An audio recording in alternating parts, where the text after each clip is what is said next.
1930 সালের এই দিনে টুঙ্গিপাড়ায় জন্ম নিয়েছিলেন বঙ্গমাতা শেখ ফজিলাতুন্নেসা মুজিব। 8 বছর বয়সে বঙ্গবন্ধু শেখ মুজিবুর রহমানের সঙ্গে বিয়ে হয় তার।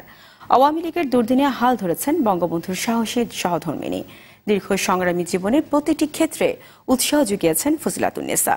দলের নেতাকর্মী ও দেশবাসীর কাছে তিনি হয়ে উঠেছিলেন মমতাময়ী মা। বিস্তারিত জানাচ্ছেন রুহুল আমিন তুহিন।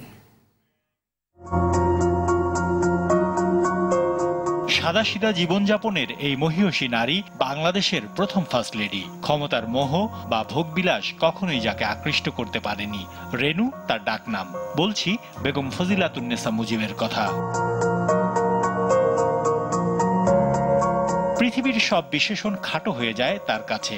মমতাময়ী মা, ভগিনী, জায়া কিংবা দরদি নেত্রী। মাত্র 5 বছর বয়সে পিতামাতা হারিয়ে আপন করে নিয়েছিলেন অন্য সবাইকে। 8 বছর বয়স থেকে টুঙ্গিপাড়ার খোকার বঙ্গবন্ধু হয়ে ওঠার অনুপ্রেরণা এই রেনু।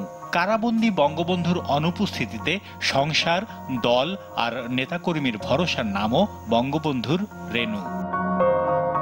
আমি বুঝি বলতাম আমাদের বোন, কিন্তু আমাদের মার মতন তিনি ছিলেন। শুধু পরিবার না, তিনি যারা আওয়ামী লীগের কর্মী ছিল তাদেরকেও বা নেতা ছিল তাদেরকেও তিনি ওই রকম মায়ের মতন স্নেহ করতেন। আর উনি এই টাকা পয়সা জোগাড় করে যে কোনোভাবে ওই কর্মীদেরকে বা তখনকার লিডার, ইভেন মধুর ক্যান্টিনের যে বিল তারা খাইতো, যে ছাত্রছাত্রীরা যে খেত লিডাররা, তার পরিশোধ আমার হাত দিয়ে আমি করছি।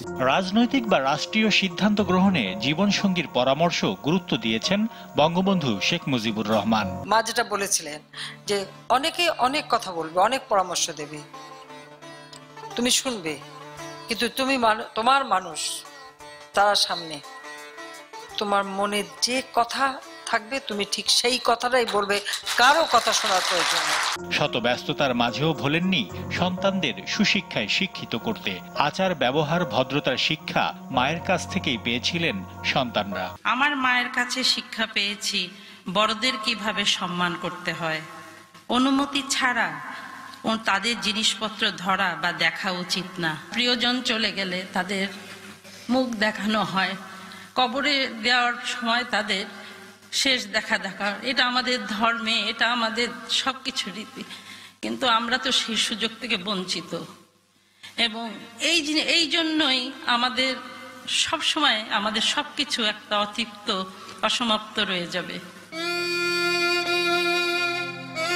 মমতার এই বাতিঘর থমকে যান 1975-এর 15ই আগস্ট। ঘাতকের বুলেট ছিনিয়ে নেয় বাংলার মা, বাঙালির মা, বঙ্গমাতাকে। বঙ্গবন্ধু ও পরিবারের অন্য সদস্যের সাথে নিহত হন বেগম ফজিলাতুন্নেসা মুজিব।